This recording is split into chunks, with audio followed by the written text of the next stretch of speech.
could all get dolled up and do a little. Where do you want this one to go? Afterwards. Okay. I know they do it in the end. I'm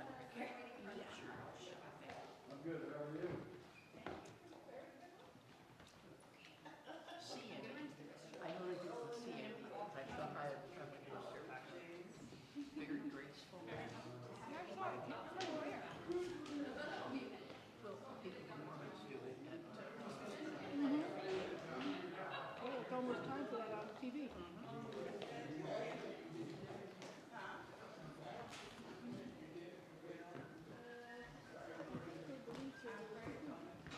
But then they did the best Christmas service. And then they put, yeah. Exactly.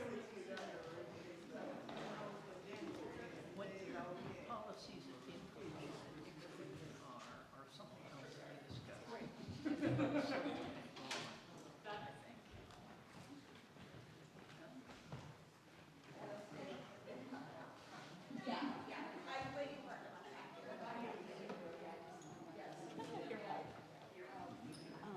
When we get to the point where people are asking questions,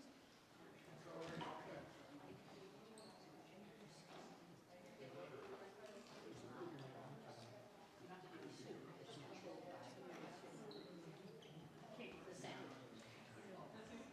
Yes, the estimated forecast estimation, used to be good enough. They just,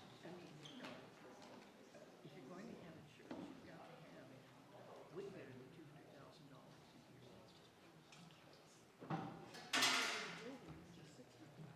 Yeah.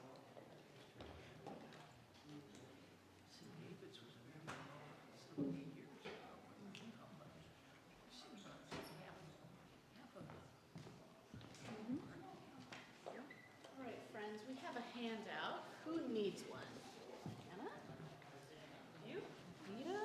Do you have Vivian?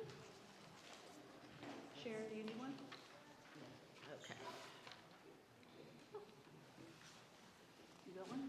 Yep. Anybody over here need a handout? One. Excellent. Anybody need one? Gail?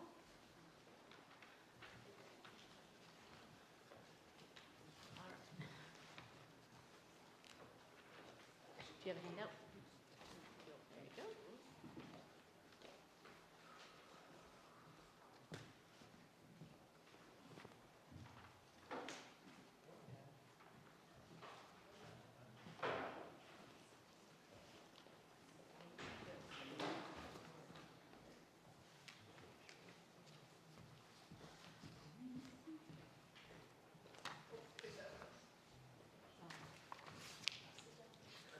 I think I'll be right on the wall.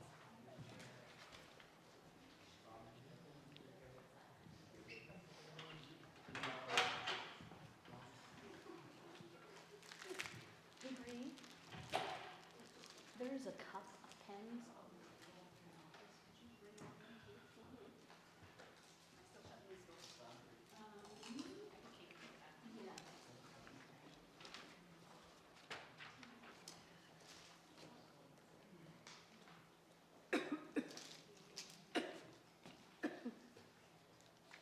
And you're going to need a colored pen at some point. I'm just going to hand them out.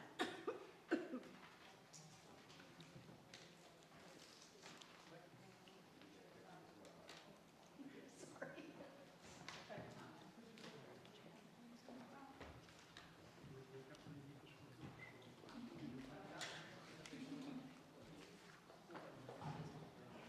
Big mark. Okay. All right. I think we are mostly gathered. Let's wait for the Pats and Bertie. Friends, if you need to get up at some point during the service, this meeting, feel free. If you need to get water, if you'd like to get a little bit more food, not a problem at all. Bree, could you hand out the pen so everyone has a, start with the biggest marker type pens possible. And I've got some more. Okay. All right, so just a little bit of introduction. The purpose of this meeting, wait, are we recording? Yes. Okay, if you're on your screen, refresh. The purpose of this meeting is to present information about the reality of the parish and to get from you what are the pieces, what are the factors that you would need to feel like you could make a good decision about St. Philip's future. I am not necessarily going to answer all the questions that come up. We will have time for those questions and we're going to record them. The vestry isn't going to answer all the questions. And what we're doing is we're trying to break it up a little bit into giving us an opportunity to see the reality and to ask the questions that we have so that we can then get answers to those questions. The vestry is meeting next week to reflect on this conversation, and we will have all of the questions that have been asked, and we will do our best to make sure that we have answers to those that we can answer. You will probably receive some of those answers in some form of a newsletter, and then we will also talk about those questions at our next meeting, which will be January 8th. And there will be opportunity to voice concerns. And I want to be very clear, I know that what happens is we all get in our cars and we drive home and we think, I should have said this. I should have asked this. Please, when you get home, give yourself a day or two and then send an email. Call somebody with those things that you wish you had said or the questions that you wish you had asked. If you can get them to me at the office or my email, if you can get them by the end of Wednesday, I will make sure that those questions are actually collated and sent out to the vestry on Thursday. Our meeting on this coming Sunday is almost entirely about this conversation and kind of reflecting on it. I also want to be clear about this process. This is a conversation that the vestry has been having for a number of months. It has come up off and on in the past. We've been more intentionally speaking about what does our future hold. For the last few months, it has not been an easy conversation. It's been filled with a lot of grief and a lot of, I think, frustration and wishing things were different. And this isn't a vestry vote. The decision that we will make as a congregation. So whether it's to continue or to close, we will make that decision as a congregation. We may make that decision at the annual meeting, which is January 29th. I also want to be clear, if we decide that we are going to shift gears, if we're going to close, that isn't happening on January 29th. All that we're doing at that time is deciding what direction that we want to go. Then we have a different set of conversations. What should it look like? What should whatever it is that we do, what should it look like? How do we want to celebrate our life together to continue it or to close it? Okay, so this isn't urgent. We're taking the time. And if we can't make that decision by January 29th, we won't make it. We just won't do it. We have ample opportunity. We have some cushion. And there's reasons that we're choosing to have this conversation now as opposed to later. And I'll share some of those reasons for you. So this meeting, you just got my intro. In a moment, I'm going to ask you to get up and you're going to use the pens. And I want to describe something to you before we do that. I'm going to have you get up, we're going to get some feedback, and then we're going to go through some of the slides that you have about our financial and our people reality. So what are our resources? And then I'm going to have you do an exercise again, and then we're going to open it up to questions and what you need to know in order to feel like you're making a good decision for this parish. Okay? So I want to talk a little bit about the life cycle of a congregation. And it's really the life cycle of really any organization. Okay? Organizations birth. They come into being. St. Philip's came into being in 1911 when a group of folks were courteously suggested to go elsewhere and form a parish specifically for African American Episcopalians. Okay? It started with reader services. It met over in a storefront over where the Japanese Korean restaurant is right now. And it's been in this neighborhood for that entire time. Okay? Every congregation has a life cycle. And you can look at this life cycle on slide number 3. So it's the top of the second page. Okay. It births, okay? And then it's formed. Formation happens. What is this parish about? What is its focus? Okay? The formation of this parish was specific to a particular culture and race in this city, African American Episcopalians. That's not just black people, it's also black people from a particular region of the world with a particular way of worshiping. Okay? And in that formation, what happens is who are we as a parish? What are we going to be like? What are we going to do?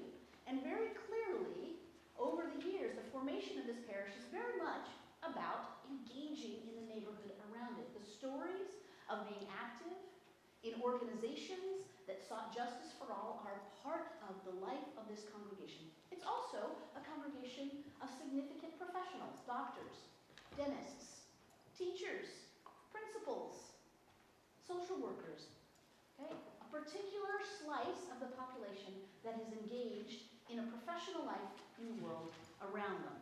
And formation leads to a healthy congregation. And formation is something that just needs to keep happening, right?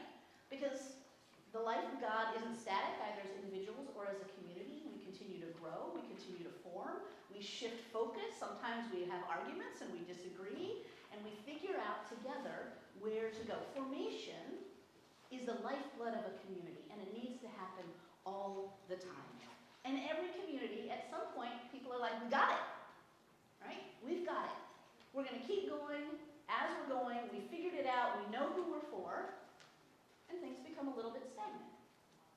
Sometimes the way that churches feel like experience this is there's one particular group of people who does all the things in the church, and other people aren't welcome to do so.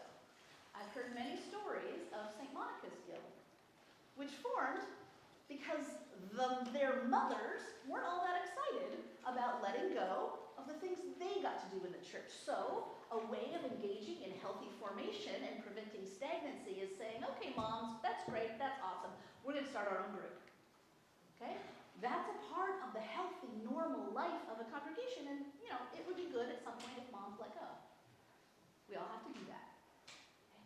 And so there's this constant cycle, right? So healthy congregations, if you look at the diagram, there's ongoing renewal, new things that are happening. Sometimes when things get stagnant, there's ongoing renewal and revitalization. Okay? Something has died in our parish. Something isn't going very well. Let's revitalize it. Or maybe let's start something new. Okay? That's a normal cycle. Formation, health, stagnancy. Formation, health, stagnancy. Formation, that just keeps on going. And sometimes decline begins to happen.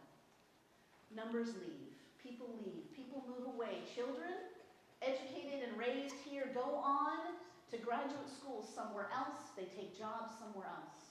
Numbers go down. Decline begins to happen. That also is a normal part of congregations. And when you get to a certain point of decline, you may need some intentional redevelopment.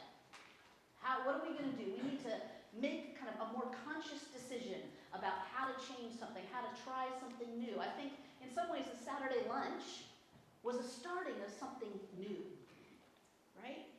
Something new that brought people in this church and the community around us together. And lots of people have talked about how important that Saturday lunch has been in their lives. After decline, there's disintegration. Sometimes the decline is so much that you can't redevelop. You just don't have enough people to do the redevelopment. Sometimes something happens and the church rapidly disintegrates. Sometimes somebody comes along, perhaps a clergy person who is not your favorite, comes along, and it causes enough conflict that the parish disintegrates. It splits. Begins to fall apart. We need to be honest about the reality of our history. And many of those things are not in our control. It is not in our control that our children went off to graduate school or professional careers in other places. It is not in our control that we live in a city where church going is pretty unpopular. And sometimes our descendants aren't as excited about our church as us. Sometimes they're finding God in other places. They're finding their joy in another community. We can't control that. We can't control good or bad clergy. We can't control good or bad or difficult parishioners. Believe me, I sometimes wish I could. Not any of you, of course. Okay. And sometimes disintegration happens, and it's not our fault. And I want to be really clear. This conversation is hard because I think every single one of us feels like, well, I should have done it differently. You should have done it differently. Somebody should have done it differently. The reality is, this neighborhood is gentrifying because of choices that the city of Portland has made and the businesses of Portland have made, and we can't stop that.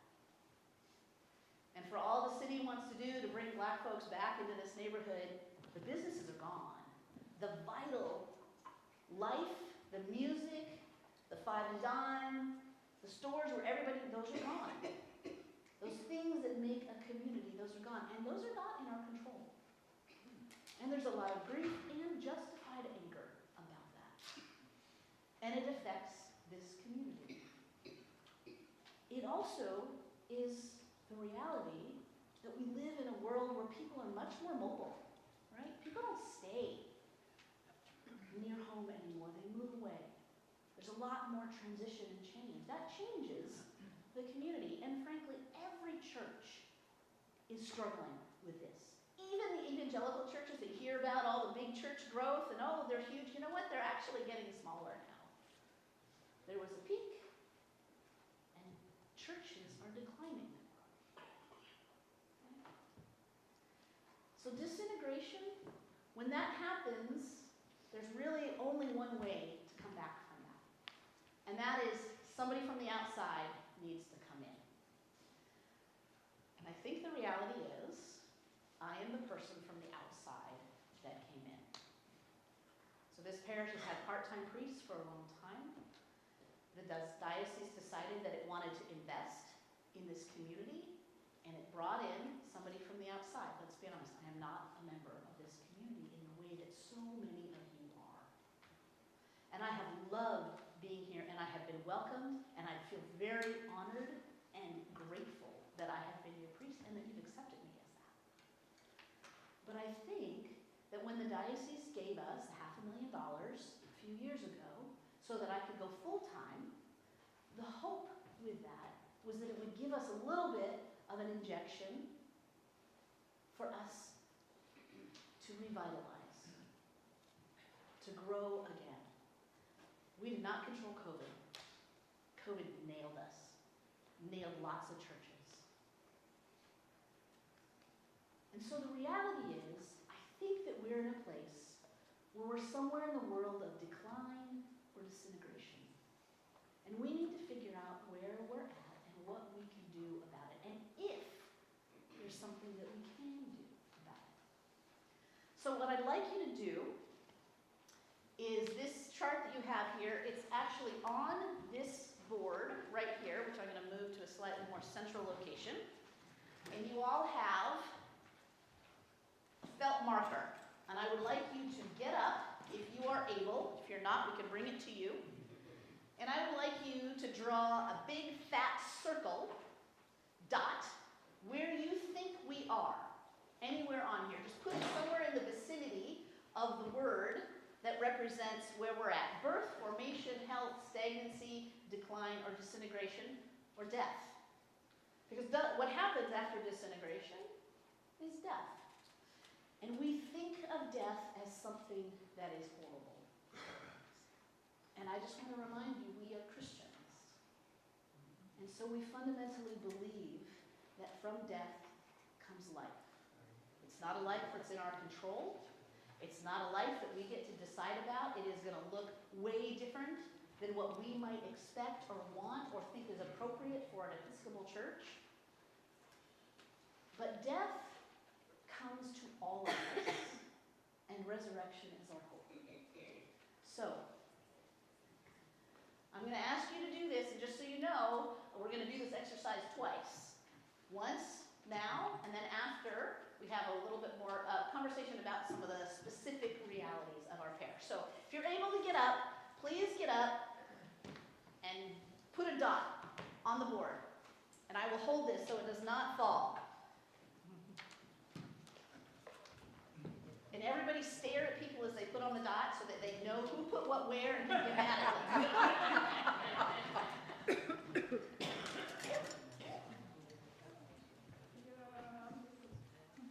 Let's give you a brighter color. There you go. What? Any color marker? Yeah, any color marker. But only this, Okay? not this one, that's for the second. Go ahead and put it up. If you're able to get in here, I'll wait, you come on, pick brother. will you hand yours to... Not my voice. There you go. That's okay. I mean,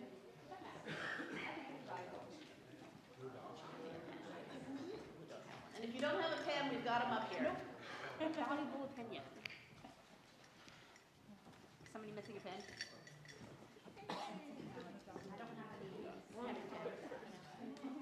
Better pen than the ones I have. No, keep the pen unless I've intentionally taken it from you. And if you can get up here with multiple people, go for it.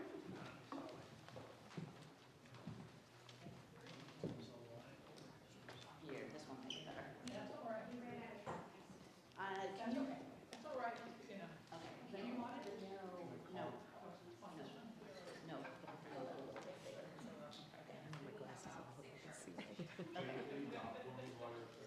Pray that the Spirit guides your hand to. I'm giving you the ones that are not. That'd be most of them. Yeah.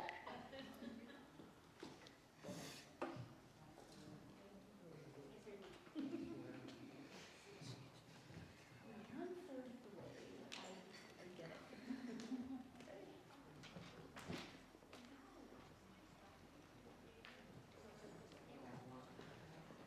Know what it is.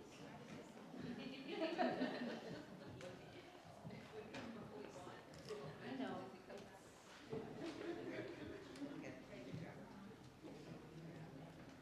That is our conversation.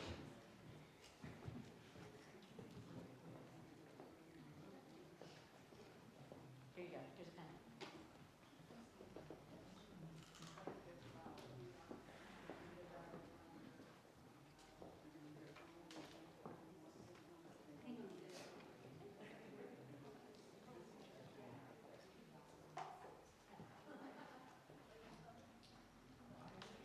Perfect.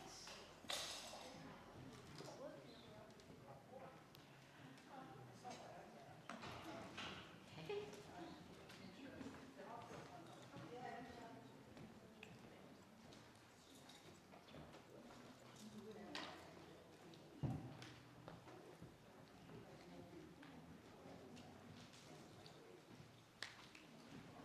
Got a lot of folks hedging their bets here. Okay.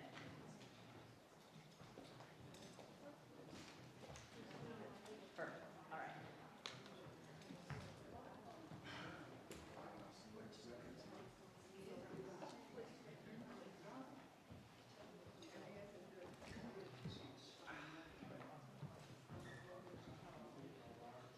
Okay. Anybody else? All right. So I just want to notice for now, Bree's going to actually count up the numbers. Here, I'll take this off. I'll do a Vanna thing. Okay? What do you see? What was that? A lot of decline. Okay? We've kind of clustered around decline. Okay? That also indicates faith. Okay? It indicates faith. I think we should come back to the question whether any of these indicate a lack of faith. Okay? Other things you notice? We're not stable. What do you mean by that? Nobody put their mark up by stability. Okay. Or healthy. Or Okay. healthy. It looks like some people are thinking there's some kind of redevelopment, perhaps by positioning their marks temporarily. Okay? Yeah, we've got some folks who kind of got themselves along the arrow, formation over here. That's kind of awesome. Okay? We've got a few people in the stagnant and stale. We have nobody in the healthy category. Okay? And For the folks online, can we hold it a little bit closer? and I'll hold it a little bit closer Yeah. for the folks online. Alright, that Okay. should be. So we understand that we're not in a great place. Okay? We're not in a healthy place. I'll pose another phrase that we may want to consider. That phrase would be transition, Okay? which is, yes. So James is suggesting that, Look like this, 6 months from now, a year from now, 2 years from now. okay. Maybe that's the opportunity rather than following that out. Okay, so James is suggesting that perhaps we're in a place of transition, and that part of the question is, do we need to look like this in 6 months, a year, 2 years from now? Okay? We're going to come back to sort of more commentary. Right now, I'd like us to be in observation and listening mode as much as possible. We will have an opportunity for commentary and conversation. And in the meantime, I am going to ask Bree to actually count and just put on the side what the actual numbers are. All right, so now let's talk a little bit about our reality. And I'm going to invite the conversation to start with Paula Norman. Many of you don't know Paula. Paula is our wonderful and amazing and fabulous bookkeeper. She has saved me many hours of stress and headache. She is a lovely person to have around. She comes into the office about once a week. And she's been keeping our books and providing our financial information. So Paula, is this microphone on? Yes.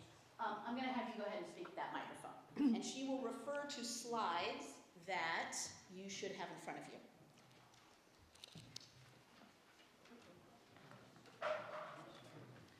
First, let me start with a few positive things. It is wonderful that this congregation is having this discussion now. This is not the first time I've stood up in front of a group like this to have this conversation. And it is healthier and less painful to be ahead of the situation rather than let things happen to you. Be on the proactive side of the curve. The other things that are positive, this congregation is wonderful with pledging, with paying their pledges on time, and you have a staff leadership that does a wonderful job of monitoring your expenses and trying to keep all of those at an absolute minimum. But I'm very good at math, and I will tell you, when you add up your income and your expenses, it's not a pretty picture. Every month, you're losing money. The diocese gave you a wonderful grant, and that is what is keeping things afloat, and you've got some savings besides. But each year, going forward, your income is going to decline. The grants are going to decline, and unfortunately, expenses go up. So how do you address that?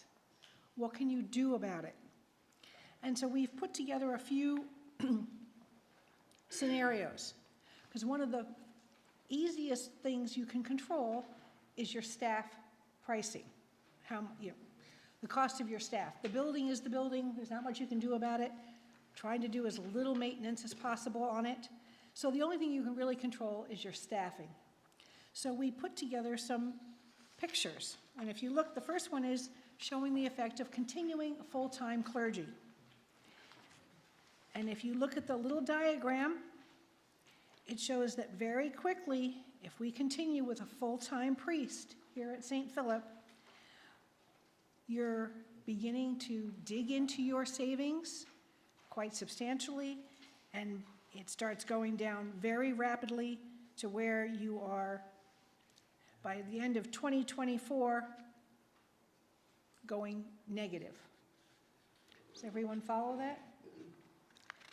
If we move on to the next scenario of going to a part-time clergy person,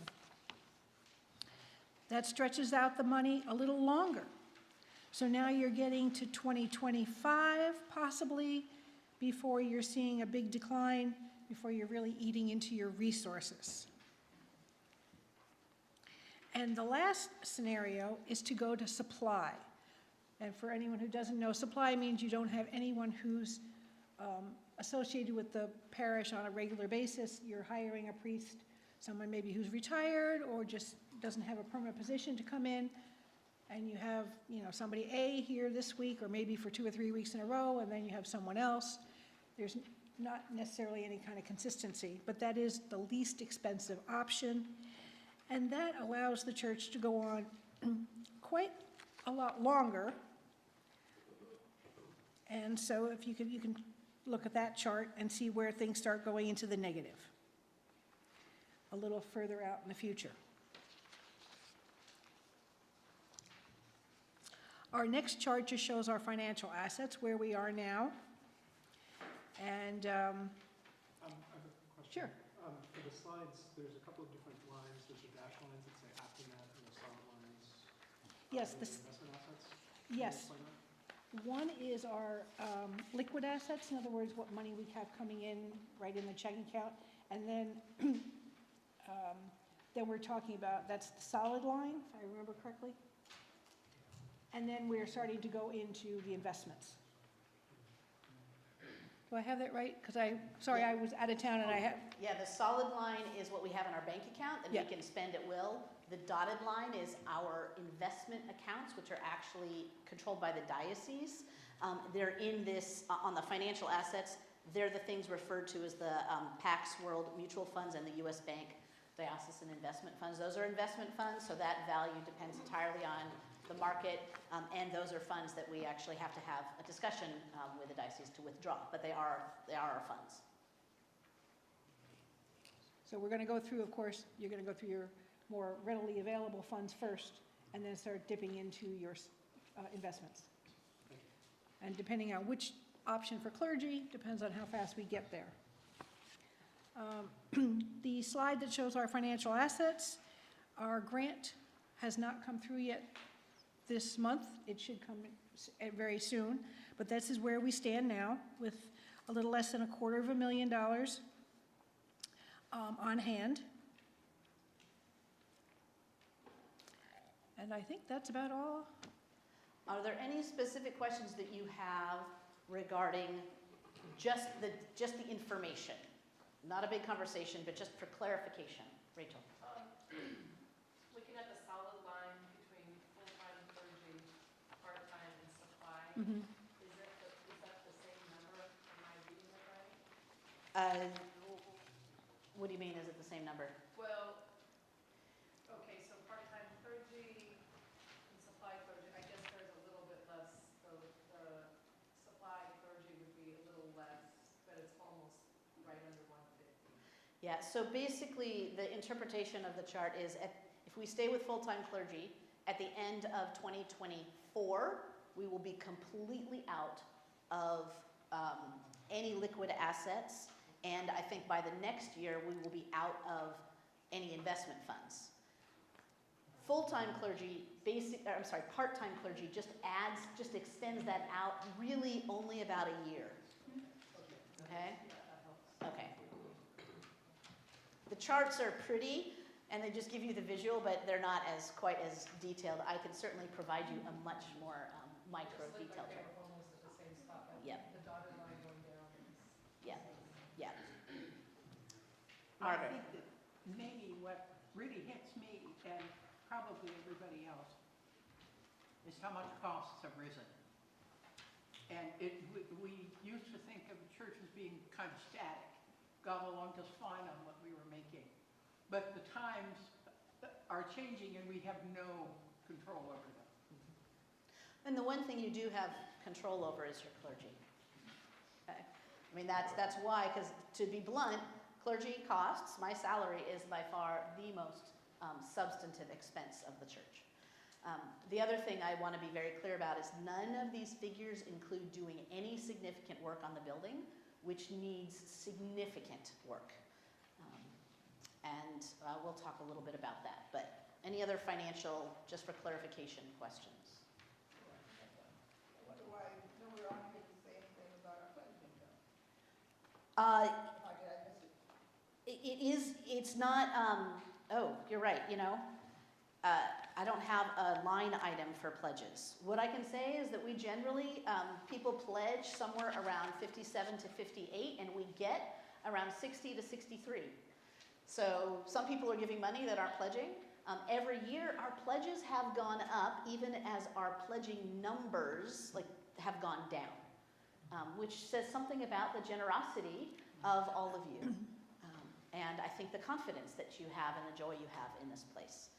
But our pledging is about $60,000. That's kind of an average figure. And so, the diocese gave us a $500,000 grant. And that grant, it's a step-down grant. It has 2 more payments, one this year and one next year.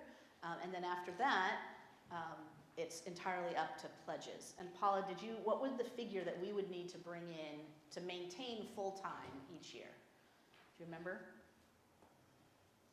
No, I don't off the top of my head, I'm sorry. Okay, I think it was in the $180,000 to $200,000 a year in pledges. That's what we would need. And that, again, doesn't include fixing the building.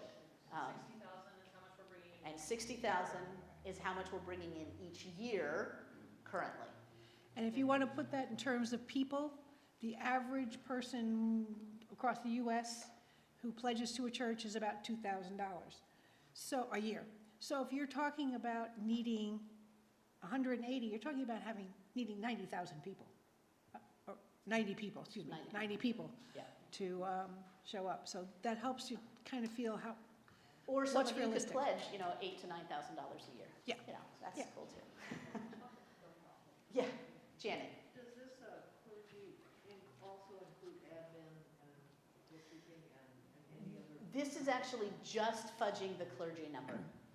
That's it. And the important thing to understand is, as your clergy go down, the admin time is not going to also go down. I couldn't do what I do without a good administrator and bookkeeper and sexton at this point. And those, either people need to step in to do that work, which is thankless often, or you need to pay people more to do that. All right, financial pieces. Thank you, Paula. All right, so let's look at numbers of people. Now, I have really mixed feelings about how we measure numbers in the Episcopal Church. And so what I have done is I have given the official way that we measure numbers is called average Sunday attendance.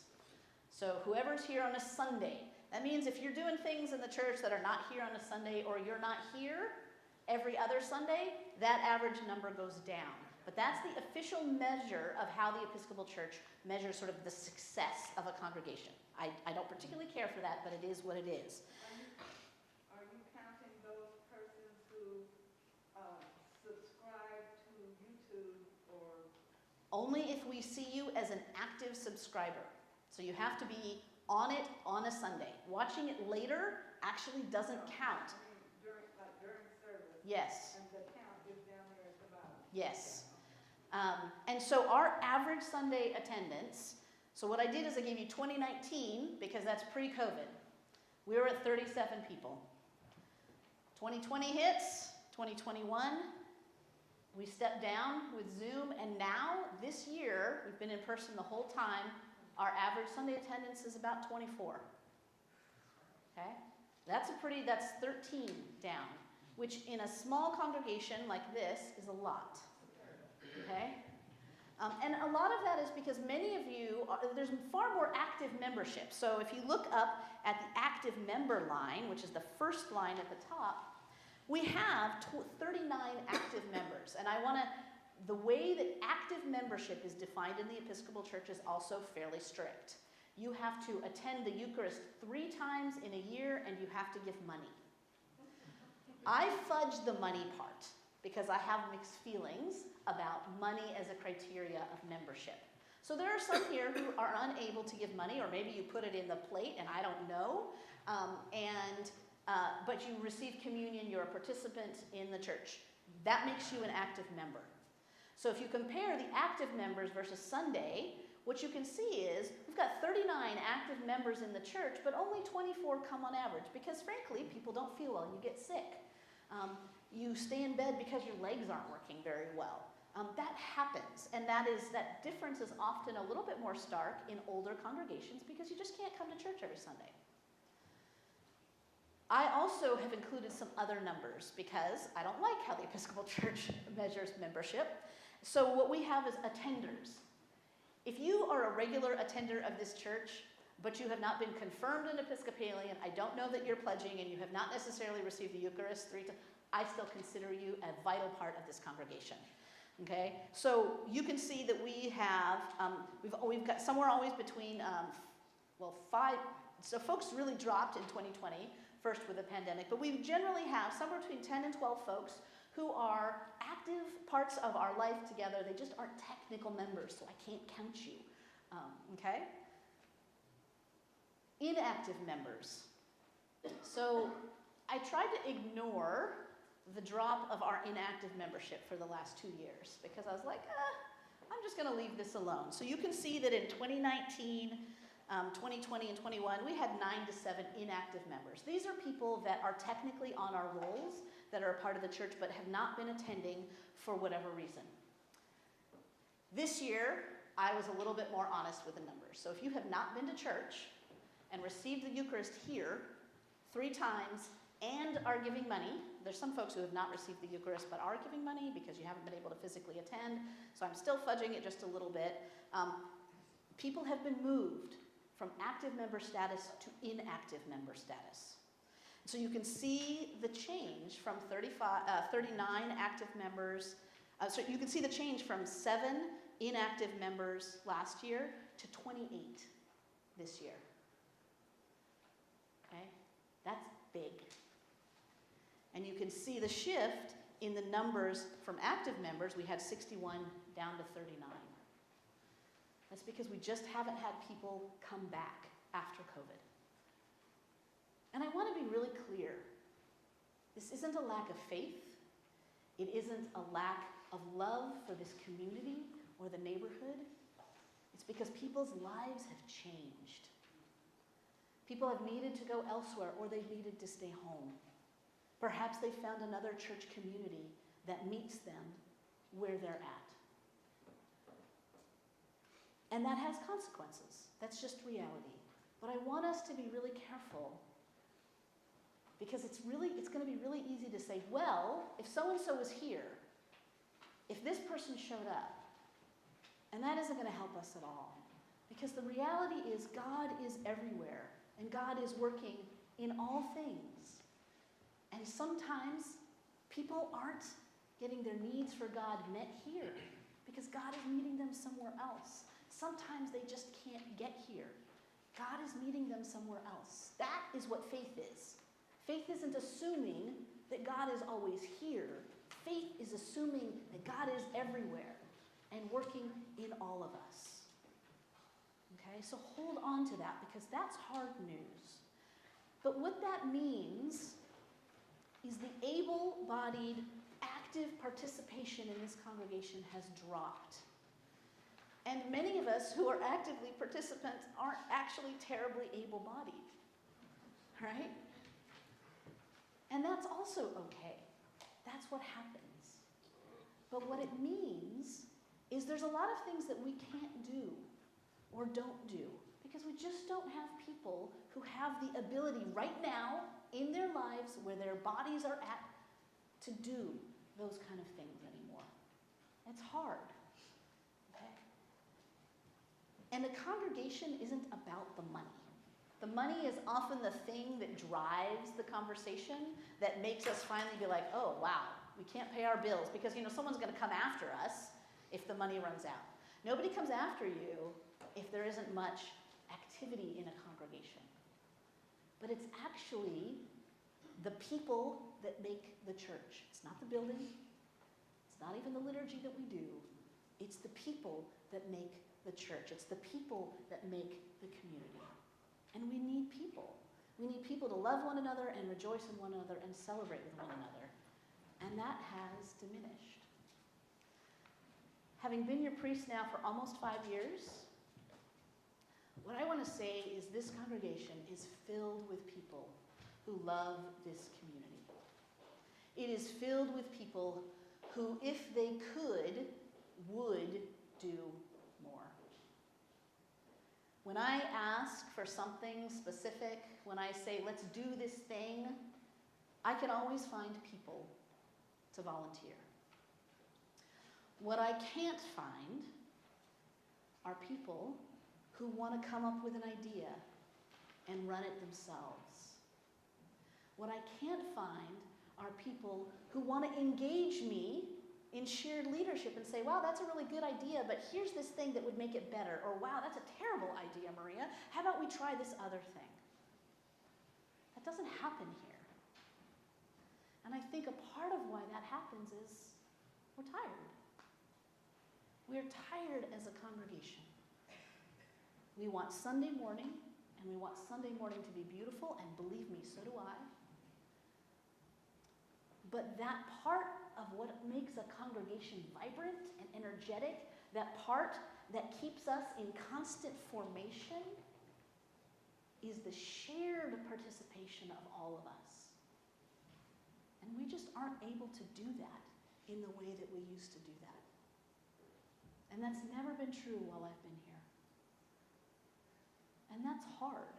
It's hard on me, frankly, as your priest, because I'm not actually inclined to just make all the decisions and do all the things. It's not actually my style. But it's also hard on us as a community, because I don't know this place and your needs as well as you do. And so when you look at these numbers, the financial numbers and the people numbers, remember that they're just representatives of us and our energy and our vitality and our ability to work together.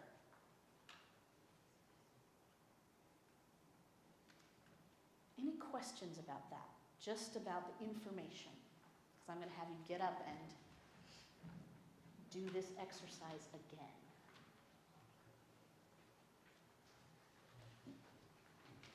Okay, I want you to get up with your pen. And this time, given that information, I'd like you to remark where you think we are on the chart. And if you think we're in the same place, you just put it in the same spot. Okay? Everybody get up, take a pen, make your mark.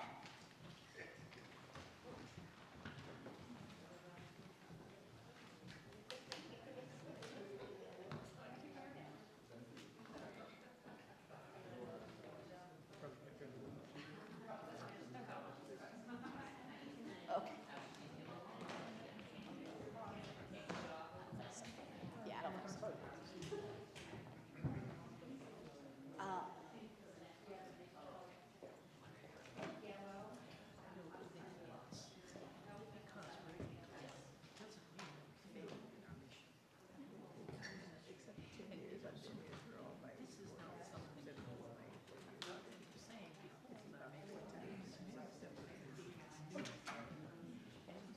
Well, that's good to know.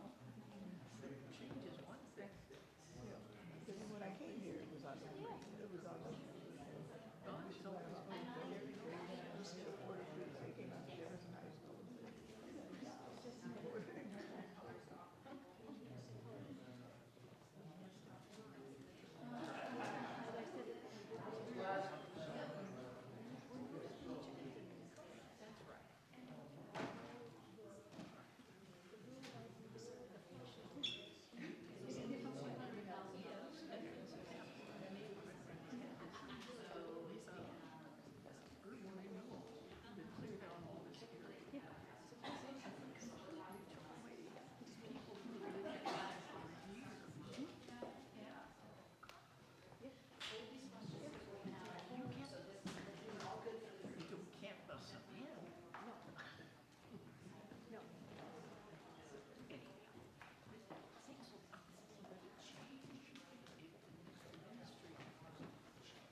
All right. Okay. If you haven't done it, come on up.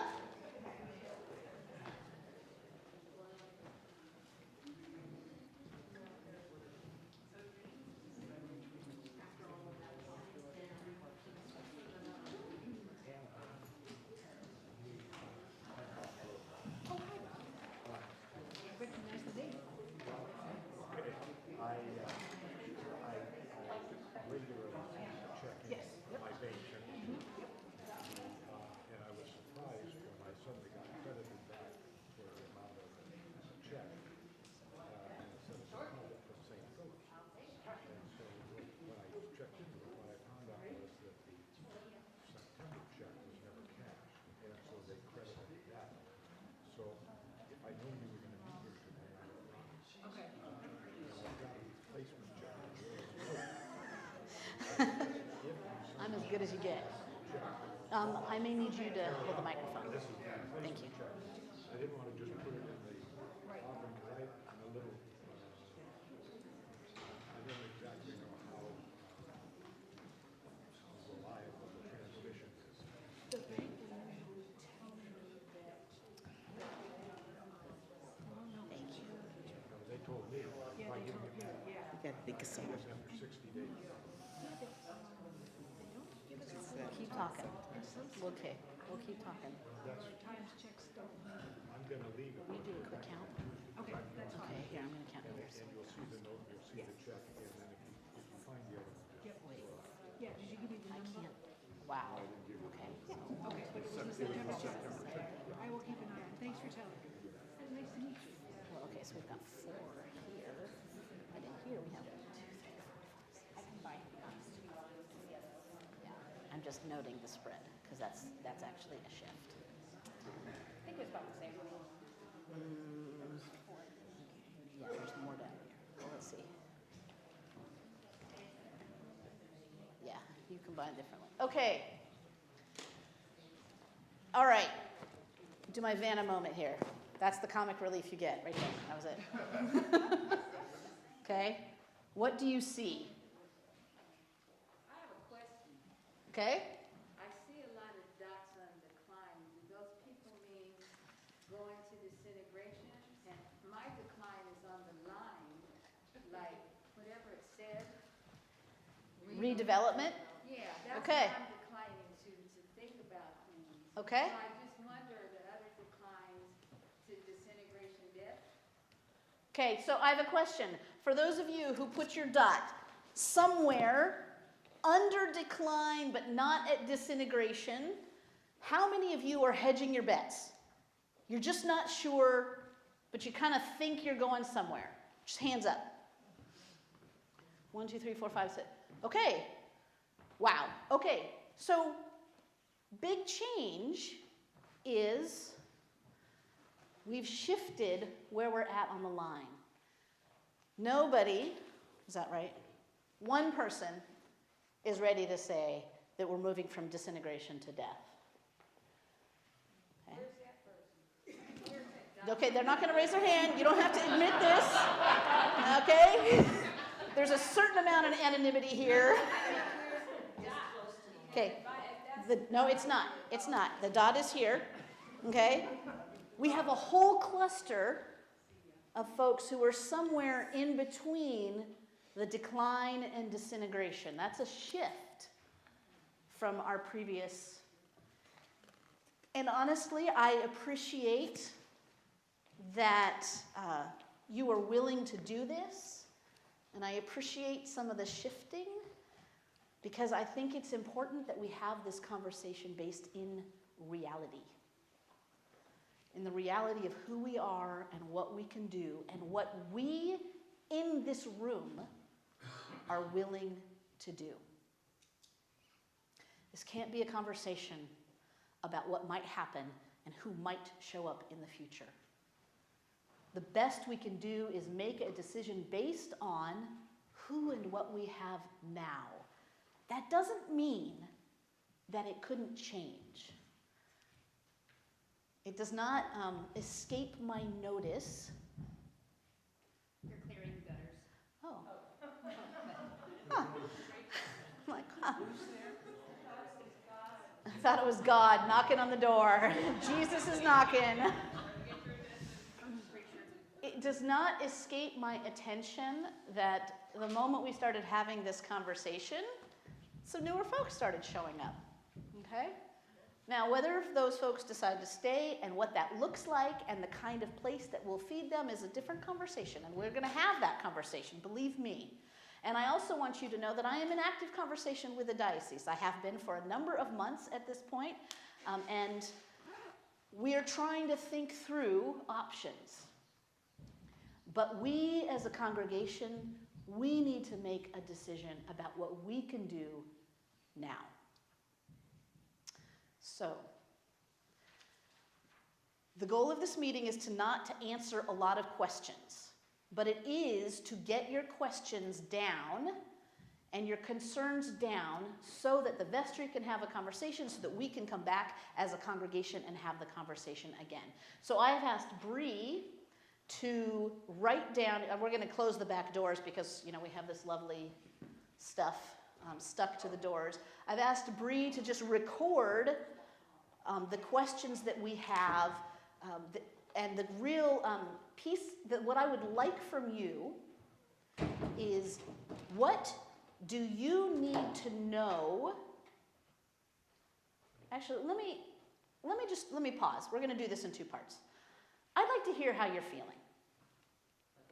I'd like to hear how you are feeling. Would you like me to record feelings? We can have a feeling chart. How does it make you feel? What's your gut? You can, what's that? Depressed. Okay. Heavy dose of reality, we gotta face it. Heavy dose of reality. Okay. Anxious. Anxious. Scared. Scared. Disturbed. I think I heard sad. Quite sad, Quite sad. quite glad we were given important information. Okay. Sad and glad that we have been given important information. Okay.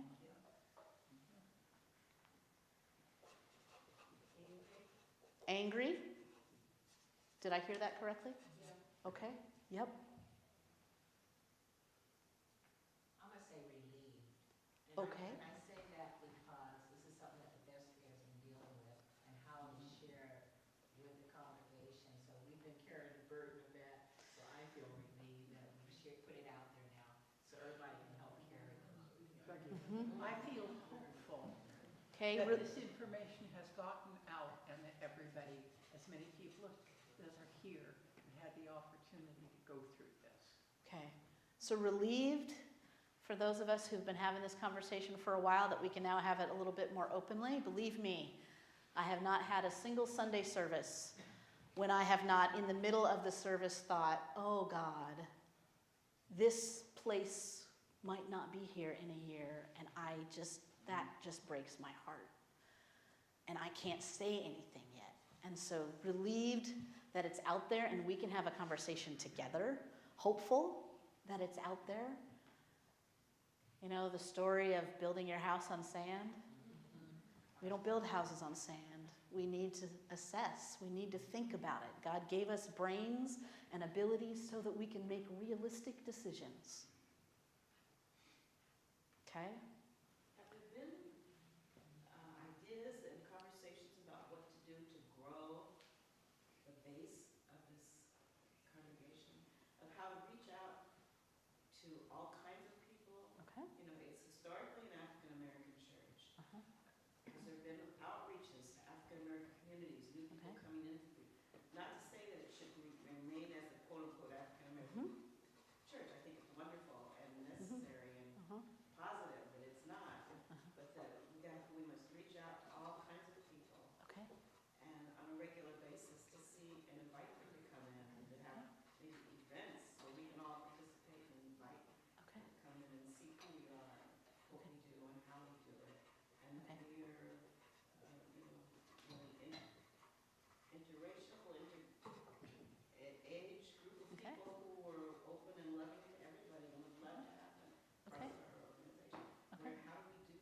Okay, so I'm going to try to shorten and break up your questions and correct me if I'm not articulating them correctly. One question is, have we or what are we doing to reach out to the community around us? Second question is that I hear in there is our outreach, should it be primarily to the African American community or not? It doesn't have to be, but my question is our outreach, who is our outreach to? Is there outreach Okay, going on? so is there outreach going on? Who's doing it and who are we doing it to? To whom? Thank you. That's the correct grammar. Thank you. Trust a school teacher of some kind to correct my grammar. Also, for all the school teachers, I apologize for spelling disintegration incorrectly on both of these. Yeah, we had a little bit, I didn't even notice until you pointed it out. a little bit of a laugh. When Aaron immediately noticed and Yes. called it error. Okay, so questions about outreach to whom, by whom? I think we have to talk about in-reach too, Okay, because in-reach does not mean stagnation. But how many of you, besides those of you that are in a family, see or talk to another member of this church anytime other than Sunday? Think about that. Show of hands. I don't need a show of hands, I just need. Yep. need Yeah, right now people we're to just think asking questions. And you know what, I'm going to have Johan bring the mic around. Please don't let it intimidate you, but I do want to make sure that, do we have anybody online, Aaron?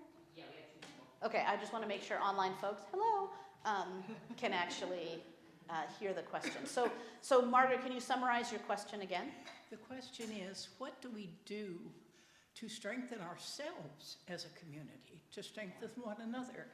Now, when this church was going full blast, most families saw one another, members of the community, members, there were principals, there were shopkeepers, teachers, all sorts that saw one another on an almost daily basis because of the community being centered as it was here.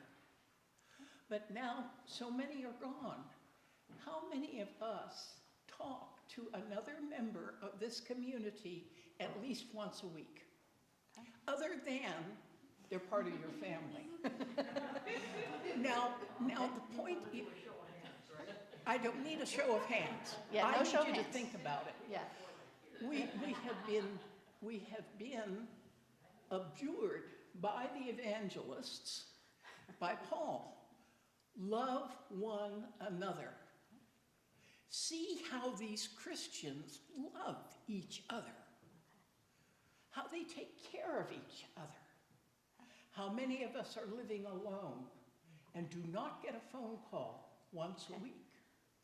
Okay, so the question is, community, Christian community isn't just about who we talk to on the outside. It's significantly about the relationships that we have amongst one another.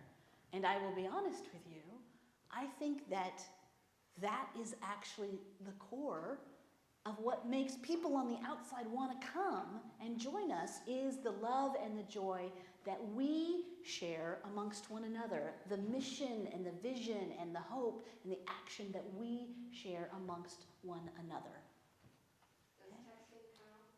Okay. If you're a millennial, texting definitely counts. Emails actually don't count. I would like you to, do you have a question? I would like, as holder of the mic, I'm going to ask you to chill for a minute. Sorry, because I want to make sure that folks have a chance to ask all the questions possible. Do you have a question, Johan? Nope. Okay. So I just say, sorry, that sounded, what I want to be clear is this is an opportunity to ask questions.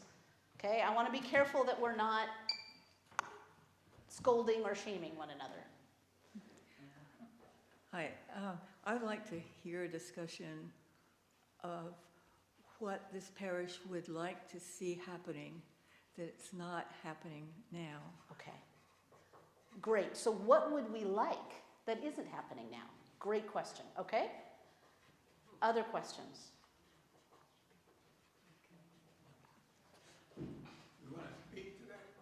No, I'm not answering questions right. I really want us to work hard to just ask questions. It's important. Johan, can you take the mic to?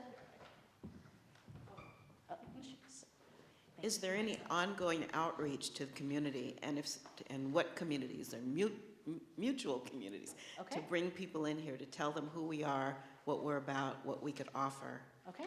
and then be clear that we know what that is? Okay. So what is our ongoing outreach, and what is it that we're offering people? Okay. Johan, could you bring it to Steve over here? Thank you.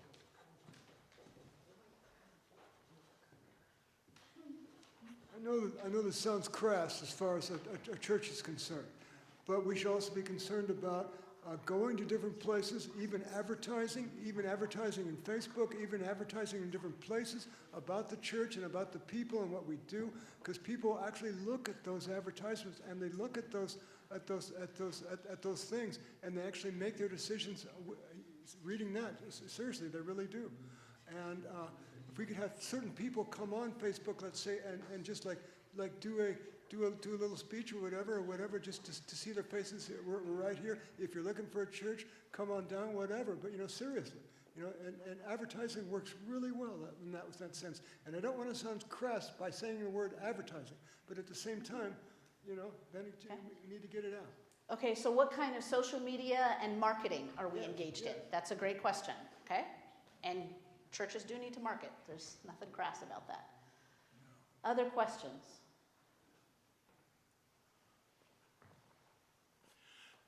I've tried to ask this earlier, and I think you misunderstood my question. Okay.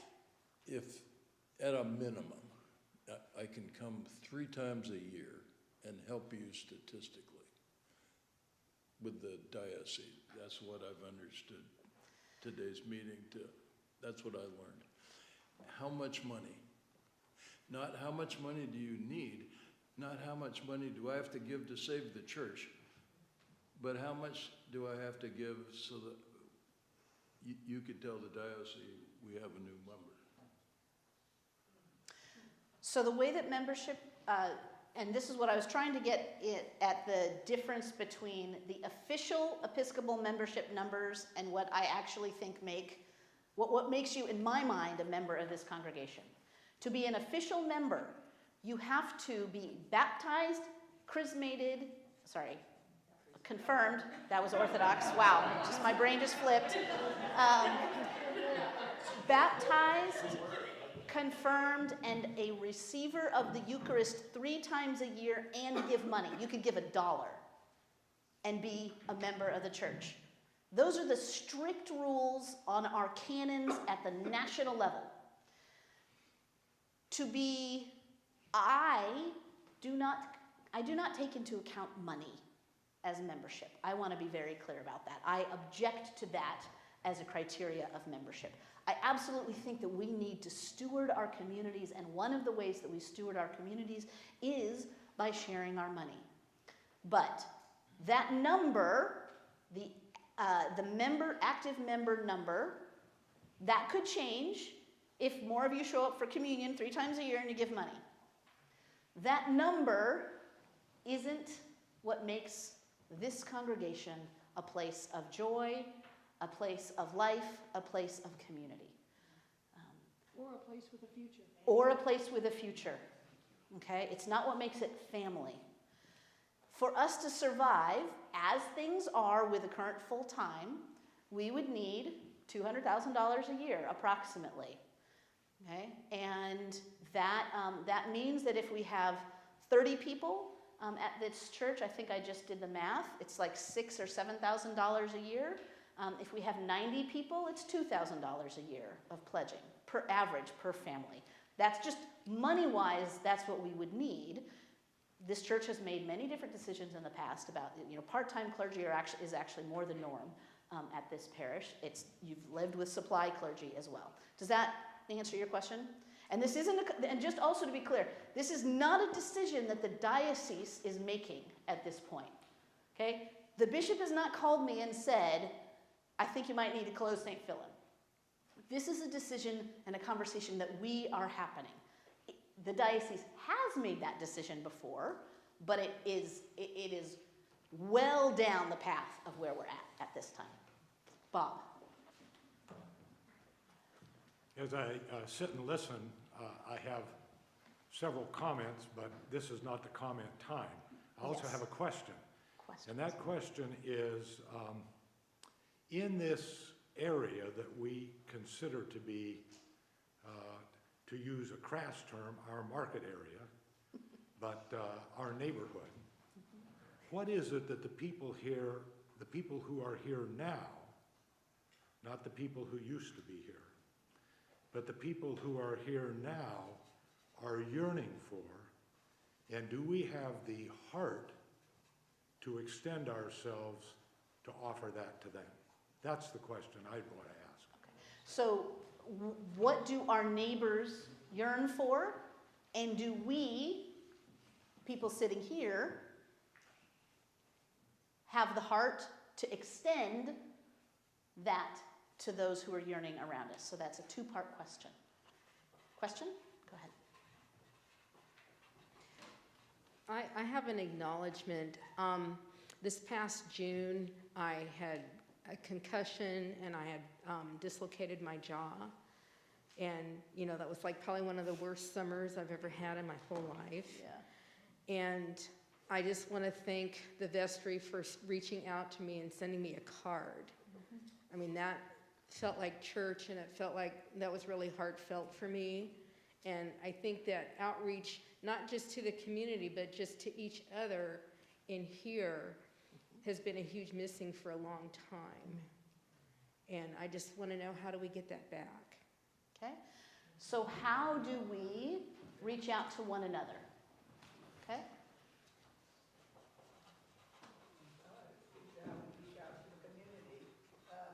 Hold on, wait for the mic so we can hear you.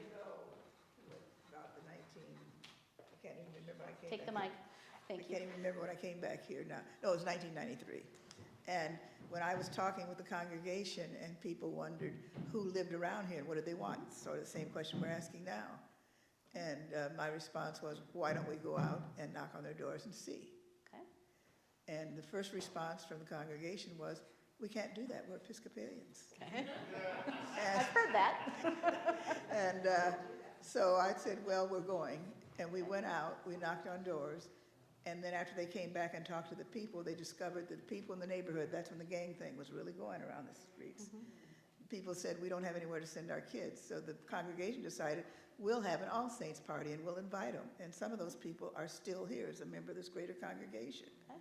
But that's the time when congregation came up for a while. Okay. But it's because we elected to go out and chat with our neighbors and find out. Okay. Okay, so the observation. Quick follow-up to that. Yep. Who is going to do that now? Okay. So the observation is the congregation has thrived and grown a little bit when we have gathered and gone out to get our neighbors. And the question is, who's going to do that now? Okay? Great. I saw Anna, and then I thought I saw a hand over here. So, kind of as a follow-up to that, right before the pandemic came down, we had some plans. What happened to that plan? So Anna is referring to sort of a combination conversation that we were having around housing and also engaging the neighborhood. We actually had made some plans and had a small team that was about to engage in that, and then the pandemic happened and everything got way late. Janet. Well, to the point of asking people what they want who live in this neighborhood now, it was interesting to me, and I'd love to know what those people would say that came to the block party that we offered some space and help with. I haven't seen those people coming to church, but it would be interesting to know what they would say if you asked them that question. And we didn't that day, that wasn't the point, but there were a lot of them that were here. Okay. Okay. And I'm going to hold on Paula and then Steve. Listening to the history of the church, it sounds like the neighborhood that birthed St. Philip kind of got displaced. Is there a better place for St. Philip? Do we just pick the whole thing up and move it someplace? That's my question. Is relocation a option? I Interesting. saw your hand up, see? Okay. She She said it, okay. Steve? I notice you've been saying that they are not touching the maintenance part of the building, and yet if we're going to have a bunch of people in here, going to bring people back in here, we're going to have a building that's the facility that can support the people in here, the heating, the cooling, everything else. How much of that is the diocese pledged to help us with, or have they said it's not worth it, or is that our problem, or what? Why is that not put in with the $200,000 number? Okay, so the question, let me just try to break that down, is how much would it cost to get the building in a healthy state? And whose responsibility is that? Us, the diocese? And why isn't it in the total report of the 200? And why isn't it in the total report of the numbers? Okay. Janet? Well, to that point, I think there's a question, which is, if we had the money from the diocese, what would we want to be doing with this building? I mean, do we want to fix the sanctuary? Do we want to add something else because we have this future vision? So I think it's a really good point, but I think there's also the point of what do we want to look like in the future to meet the mission? Okay. So yeah, so what ought this building look like to meet the mission? Okay, that's great. Yeah, Anna, sorry. So a lot of conversation is about how can we get more people into be a part of the church, but I'm just wondering what are the things that we can do as a church that are just offering things to the neighborhood without having to say you're baptized and confirmed and given $1 a year, and but that are just needed in the neighborhood. Yep. So what are those things? So what are the things that we could do that serve the neighborhood irregardless of membership? And on that, I want to put out the observation that our housing project and the lunch have both brought in money. Not a lot, but people have noticed, members of the community. I get someone from the community whose name I don't know who just periodically says, I just like what you do. And they give us a little bit of money. So, that is one way of generating some income, but more importantly, it's a way of being church and having this be a welcoming space, kind of regardless of what rules you follow and communion you take and money you give. Pat Dickerson? Maybe I did not ask this question. See, that tells me you probably should ask it. How should I put this? How will the Alcina fit into this? Okay, that's right, the Alcina. Okay. Okay, so the Alcina, for those of you who don't know, is our housing project, named after the actual Alcina. Whether she wanted it or not. That's right, it was decided. Okay. Can I ask a show of hands question, just out of curiosity? Who in this room lives in this neighborhood now? Okay, 1, 2, 3, 4, 5, okay, 6, okay. Okay. Gail does, 7. And I guess that sparks my question, do we need to be serving the neighborhood, or is there a larger community we could try to serve? Yeah, churches don't always serve the neighborhood they live in. Sometimes churches draw people for very different reasons. That's good. Johan, you did have a comment earlier. Do you want to make it now? Nope. Okay, all right, all right. Okay. Okay, so is there outreach coming to the people? Okay, so we have the question of outreach, okay? All right. Any comments that you want to make right now? Things you just want to say, get off your chest, feel, observe? Yes, but you need to do it into the mic. Can I just yell? No. Okay. I have enjoyed, I know it's under unfortunate circumstances, but I have enjoyed the people in church today. It's been great to have lots of voices and lots of energy that we normally don't have. That's not to shame anybody or anything, but I just like having you all here. I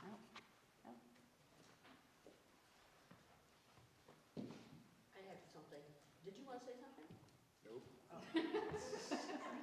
First of all, I second, third, fourth, and fifth what Bree just said. But secondly, I like the charting because I think that it's very helpful if we understand where we're at now. Sort of, that's the problem, that's the place. Because whatever solution we try to come up with, you need to start with where reality is. And then the ways of solving it, it gives you a true basis for figuring out how to solve something, whichever way you want to go.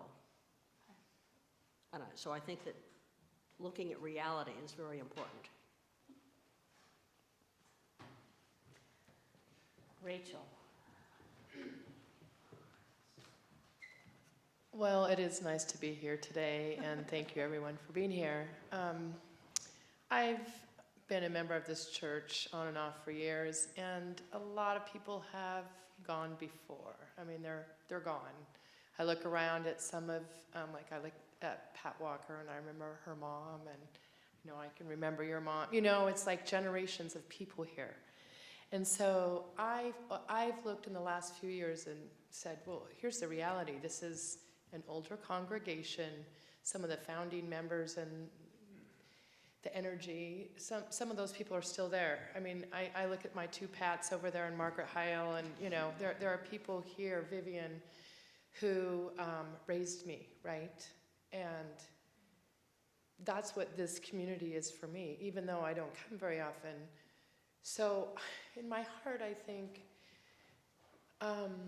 this has been a good place.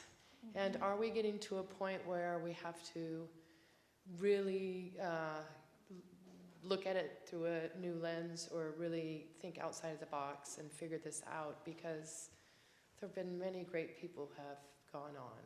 Mm-hmm. And I think of my mom, who years ago I somehow think she got mad at God for something.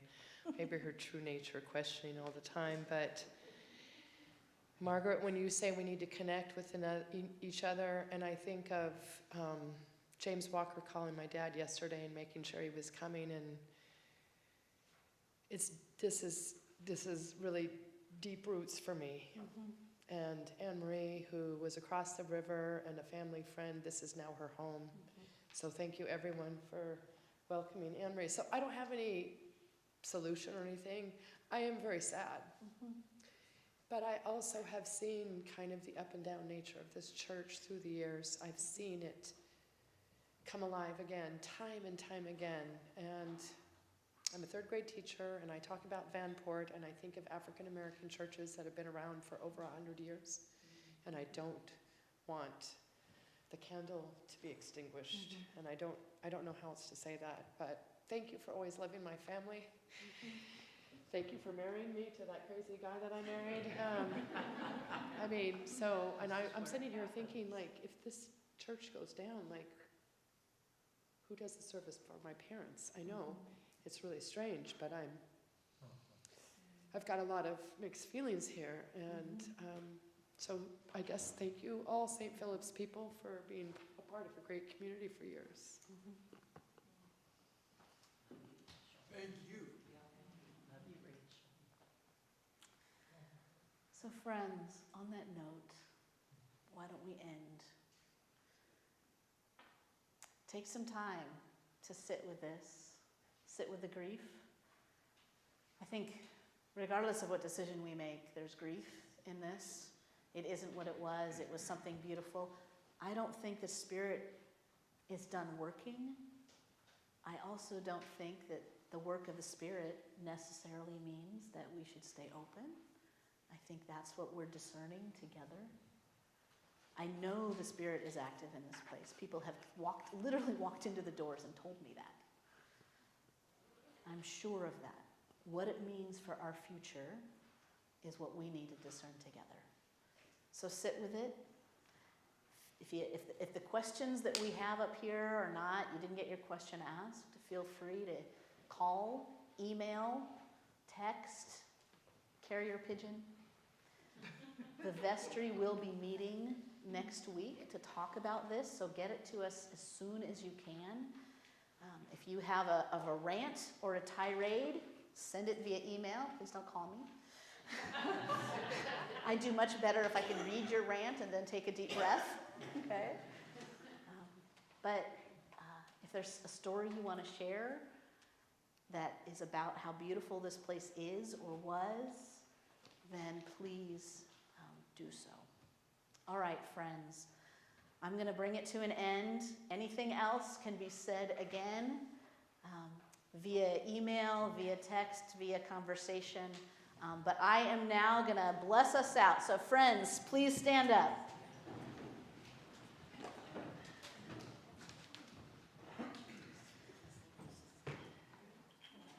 Friends, alleluia, alleluia. Let us go forth to love and serve the Lord. Thanks be to God. Alleluia, alleluia. And what are we called to do? We are called to worship God, to show forth Christ, and in the power of the Holy Spirit, to be a vital presence in the lives of individuals, families, and the community. Amen. Yeah, church today, Lord willing, we're going to have church. Thank you for signing the card.